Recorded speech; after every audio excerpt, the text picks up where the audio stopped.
Okay, so I had to race to the bathroom. I'm back. They hit me in my bathroom. It wasn't as strong. What I mean by that is they didn't pump massive amounts. So somebody's done things to fix that so far today. We'll see if they can get their pipes working better and start blasting it at full capacity into my bathroom again. But they started blasting it at full capacity into my bedroom in there. This morning I walked into it in here. So while I was filming, while they were poisoning me, this is what I witnessed. They come in from 1507, okay? I have to go in there to show you where they come in from. But at the point in time when I was filming, they were in here already, and that's when my green light was to start filming, okay?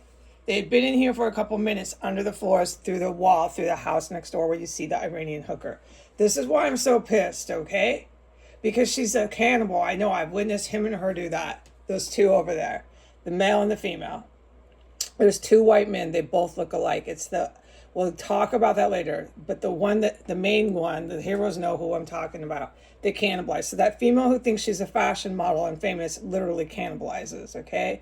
The city adores her. I don't believe there's anything that female can do that they won't say, hey, that's great, and clap their hands. So there's no bottom here with the people in DC. I've witnessed it with my eyes.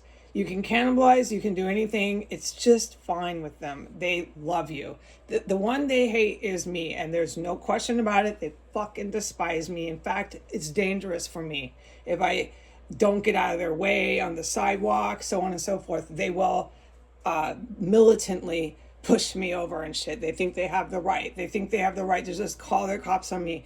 If I do anything at all, even misstep, they'll just call their cops on me here. Okay, the town is militant. Okay, so they had already come in from 1507. By the time I was filming, they were in the structure of 1509. They were shoving these extremely heavy, hard metal objects from that house. From the parameter of about right here, about 3 feet up, is where they work from, all the way down, okay, to the base of the floor. And it's within this wall, but it's also on the other side of the room. So we'd have to do both, and I'm going to bypass going into there right now. So we were here. We're just going to do it here. And you could hear them, by the time I was filming, really loud, hard metal boxes or something. It's metal, it's hard, it's a lot of them. There's got to be two people just shoving one after the next. And they come from all the way over there to that property. And this is the wall to the bathroom. So they're coming from over there, but you can hear them, and you can hear them in the bathroom too. Okay, so but you'd have to film this and explain this and do a documentary. And I do not ever get a green light that is allowed. I cannot film certain places in this fucking house. Okay, but I can do this right now. So by the time they get through the bathroom and they're shoving stuff all the way through the floor and through this wall, as a main avenue. This wall, but the parameters I said about from here to down there, this is where they work, down here. Okay, they're shoving all these heavy, hard boxes, heavy, hard things, metal. You can tell it's metal, and it's one after the next, and it's coming through about to right here.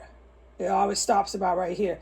And when these things happen, it isn't always every time poison, but 60% of the time poison comes.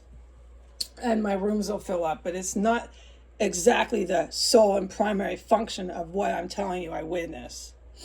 Okay, it can get worse, it can get more dangerous. But there's obviously a compartment area where they can use, and they do use when they want, and have it at their ability. They have gas, however this works. This is where I don't have the information, and they shove it through the floor, but it's through that wall there. And they fill up my rooms, and that's when they started filling up that room, which is what I'm testifying to now. Now, what I witnessed outside in the house, I can't talk about it. When I went out of my room, both times to the bathroom, racing. Now, I'm racing back and forth to the bathroom today again. This never ends. And I couldn't get to the testimony what I witnessed last night. It was historical what the heroes did. Okay, and I wanted to get over about how I've gone to college, I've taken your prerequisite classes for college, okay,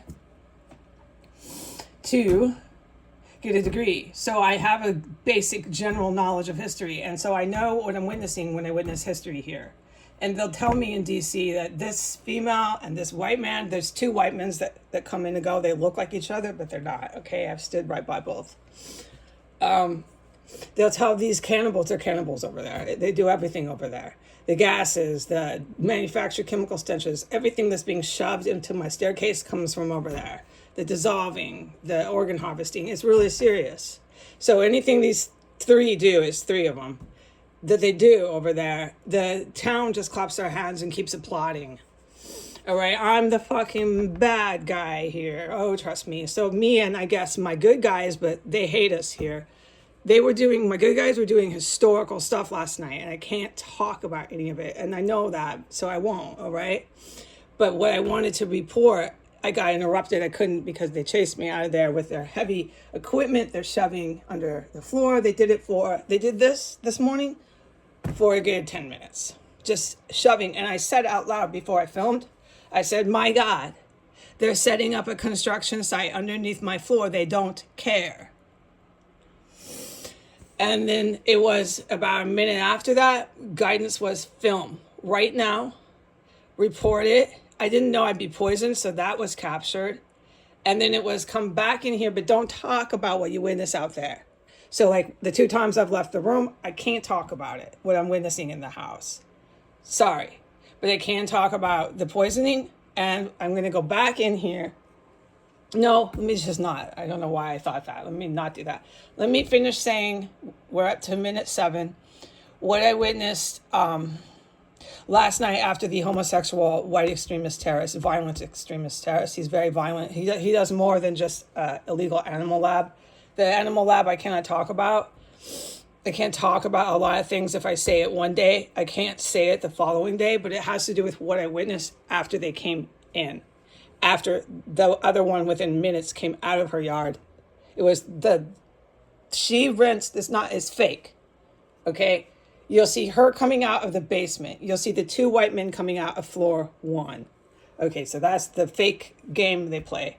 So when I witnessed the female coming out of the basement last night, after they had come into their driveway within minutes, one goes in, one comes immediately out, is all this noise the whole time, is what I need to testify to. All right, and the public saw some of what the heroes did, but I'm telling you what they do is way more than that. But I can't talk about it. And yes, I do have a general knowledge of history, but I can't talk about it. But I do know how finito the U.S.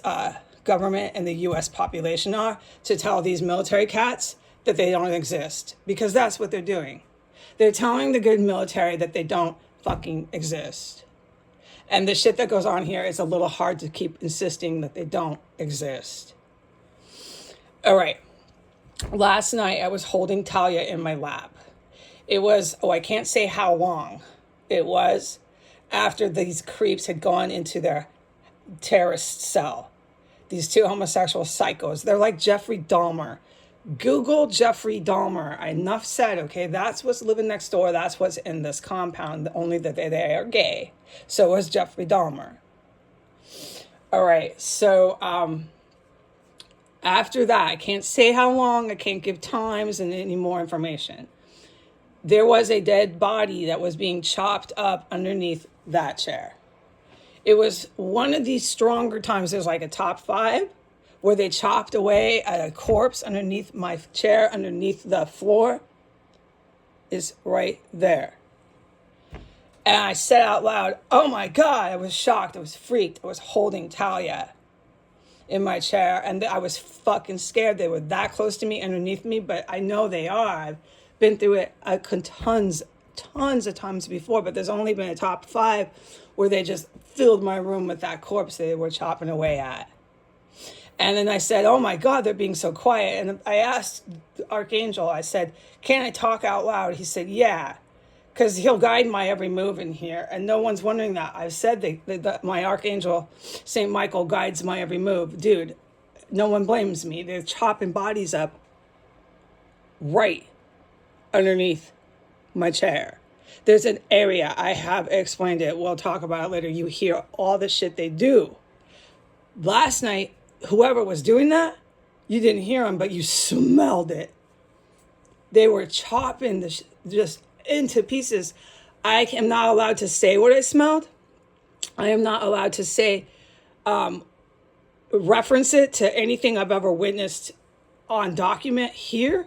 So let's say, to make sense, I have documented this terrorist cell.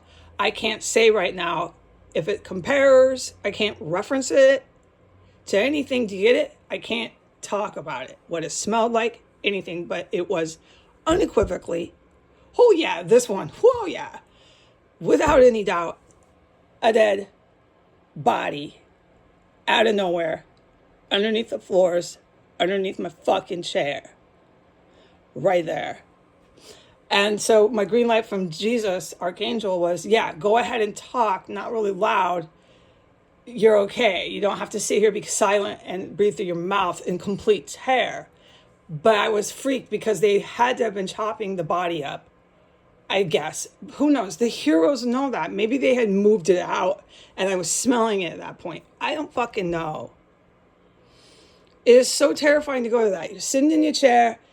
It's a stench level 5. Literally like that. It's the only information I can give about the details to this. Of a dead corpse. It stayed for 10 minutes and then it was like that, gone. That's the only information I can give. And it was coming from down there. I know that much. It was so terrifying. And so I'm thinking, okay, be quiet, hide, just don't move, right? And it was, no, you can move, you can talk.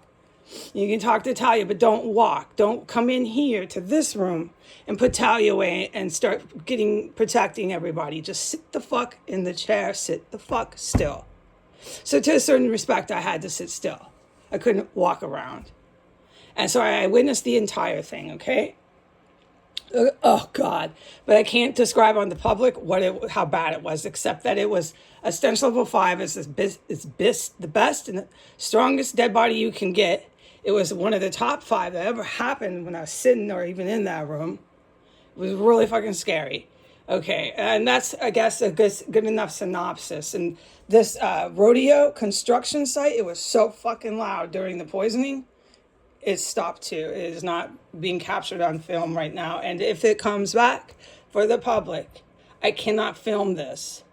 This stuff in the walls here, it's not in the walls, but we'll describe it later. This hard metal objects that are very, very criminal. Let's just say that. I cannot film them, okay, public? Okay, I'm sorry, but we can't put that on the internet, me and the good guys. All right, goodbye.